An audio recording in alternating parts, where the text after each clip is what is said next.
Ce vase en tôle de bronze décoré de scènes de l'Évangile a été mis au jour à la Voie, dans la Meuse, dans une des plus riches tombes mérovingiennes qui ait jamais été trouvée en France. La pièce, haute de 18 cm, est un récipient de bois conique, habillé de feuilles de bronze. Les lattes d'origine, dont ne restaient au moment de la fouille que des vestiges, ont été remplacées par une forme de bois moderne. Elles étaient cerclées à leurs extrémités par 2 manchons en tôle de bronze estampés d'arceaux et de balustres. 5 plaques décorant la partie centrale de la cruche font sa célébrité. Ce sont des feuilles de bronze trapézoïdales d'environ 8 cm sur 5 cm, maintenues latéralement par des languettes verticales rivées. Les panneaux comportent chacun une scène du Nouveau Testament estampée à l'aide d'une matrice. Sont figurées ainsi les noces de Cana, la résurrection de Lazare, Zachée dans son sycomore, la guérison de l'hémorroïs, celle de l'aveugle.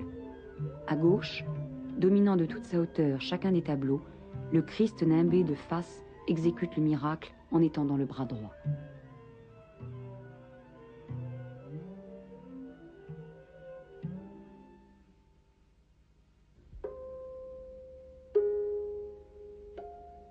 Cette buire a été découverte en 1910, parmi le précieux mobilier funéraire d'un chef mérovingien, âgé d'une 50aine d'années.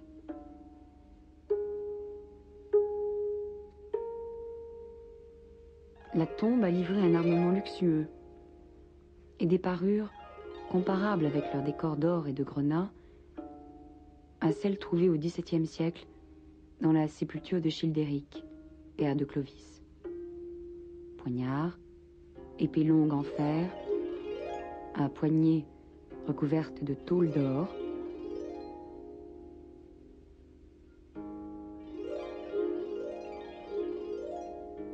fourreau de prix, perles de verre suspendues à l'épée,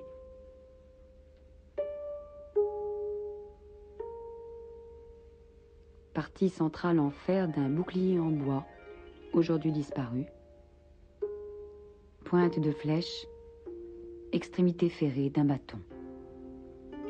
Une riche plaque boucle d'orfèvrerie cloisonnée agrafait la ceinture, à laquelle était aussi attachée une bourse à fermoir terminée par des têtes de chevaux et un couteau à manche somptueux.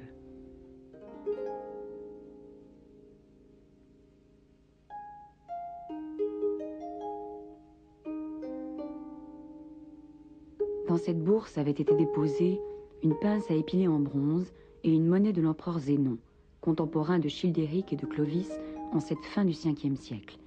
La buire avait été placée au pied du défunt entre 2 autres vases, un récipient de bois dont l'ouverture était parée d'une monture en argent et une coupe de verre.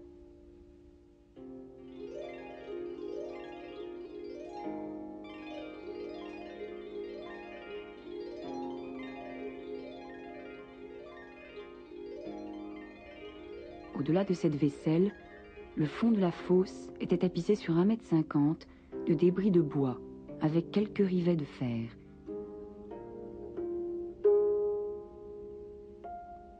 La sépulture pouvait se comparer à cette tombe d'Allemagne du Sud, où était conservé un vaste coffre à compartiments rempli de divers objets de bois.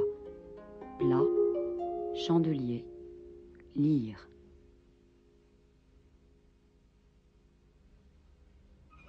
À cause de son décor chrétien, la cruche de la Voie fut considérée comme un objet liturgique, vase servant à administrer le baptême ou à contenir le vin avant la consécration. Comment un vase d'église aurait-il bien pu parvenir dans la tombe d'un chef franc, si ce n'est par le pillage? Tous de se remémorer alors le célèbre récit de Grégoire, évêque de Tours. Childéric étant mort, Clovis, son fils, régna à sa place. Pendant la 5e année du règne de ce roi, Syagrius, roi des Romains, avait son siège dans la cité de Soissons. Contre lui marcha Clovis, et il invita son adversaire à préparer le champ de bataille. Or, celui-ci ne le refusa pas et n'eut pas peur de résister. Puis, Pendant qu'ils se battaient entre eux, Syagrius, voyant son armée écrasée, tourna le dos. En ce temps, beaucoup d'églises furent pillées par l'armée de Clovis, parce qu'il était encore enfoncé dans les erreurs du fanatisme. C'est ainsi que les troupes avaient enlevé d'une église un vase d'une grandeur et d'une beauté merveilleuse, avec d'autres ornements servant au ministère ecclésiastique. L'évêque de cette église envoya donc des messagers au roi pour lui demander que si son église ne pouvait recouvrer les autres vases sacrés, du moins elle recouvrira celui-ci. À Soissons, où toute la masse du butin avait été placée au milieu, le roi dit « Je vous prie, ô très valeureux guerrier, de ne pas vous opposer à ce que me soit concédé or par ce vase. » Or, un homme léger, jaloux et frivole, ayant levé sa hache, frappa le vase, en criant à haute voix « Tu n'auras rien ici que ce que le sort t'attribuera vraiment. »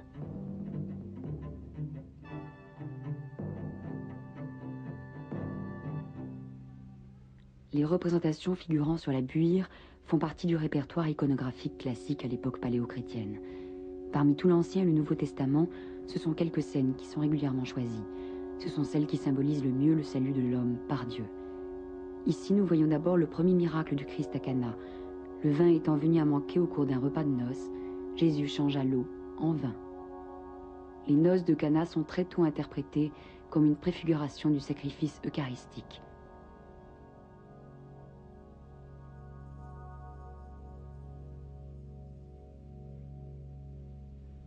Puis le Christ ressuscite son ami Lazare.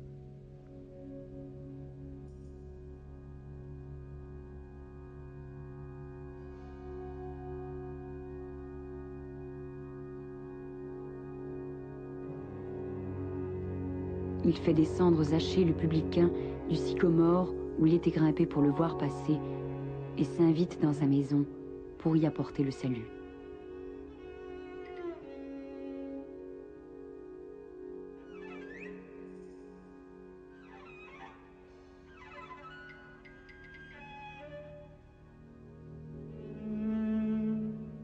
Il sauve l'hémorroïs qui avait touché le bord de son vêtement.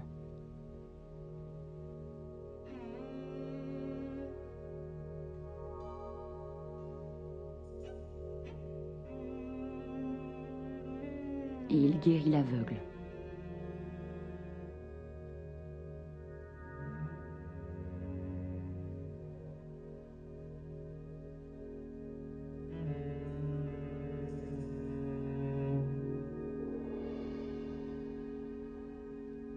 Ces figurations et d'autres scènes bibliques à même valeur symbolique sont fréquemment groupées en petits tableaux juxtaposés. Ils se retrouvent dans les décors d'églises, comme les mosaïques de San Apollinare à Ravenne, en Italie.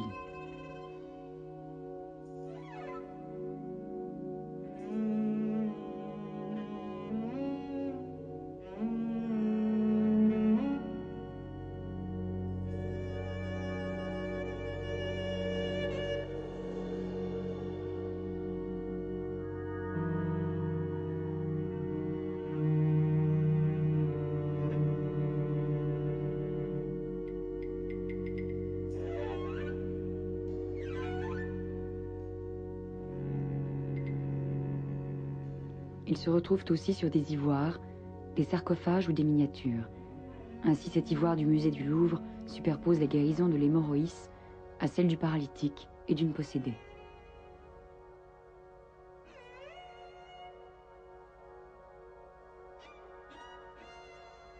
Mais des figures identiques couvrent aussi des objets profanes, vers gravés comme celui d'Abbeville Omblière avec ses scènes bibliques.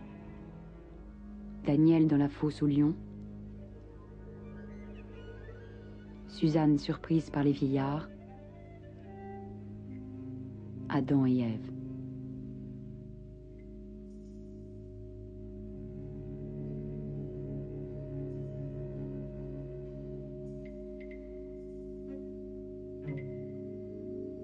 Les objets quotidiens, découverts dans des tombes romaines tardives ou mérovingiennes, peuvent comporter des décors ou des symboles chrétiens, comme cette série de verres à chrisme central obtenus au moule. Dans le cimetière de Vermand, dans l'Aisne, ont été trouvés plusieurs coffrets à bijoux en bois, recouverts de tôles de bronze estampées de scènes bibliques. Résurrection de Lazare, Suzanne surprise par 2 vieillards, les 3 jeunes Hébreux dans la fournaise, Daniel dans la fosse au lion.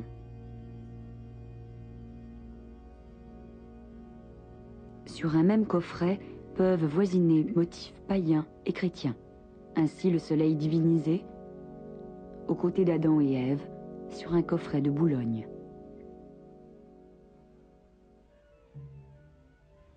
La buire de la voie est certainement une fabrication de Gaulle du Nord.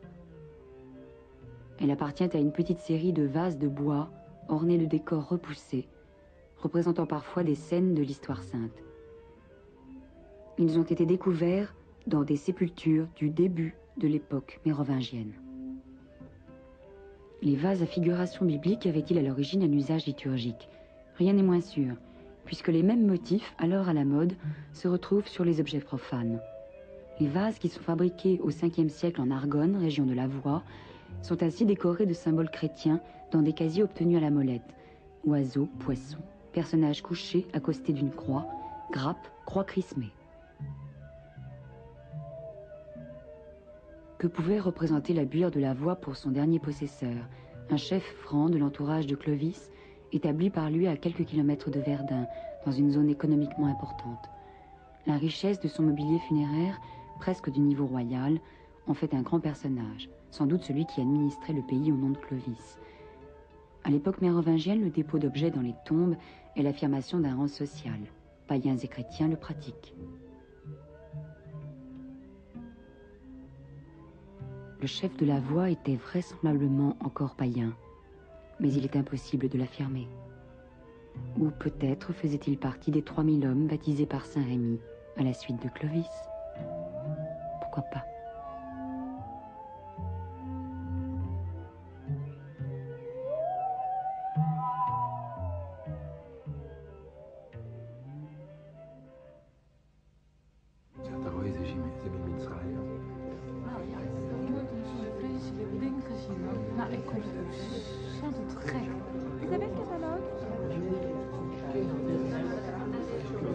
Ça vous dit bien. Les expositions, les expositions.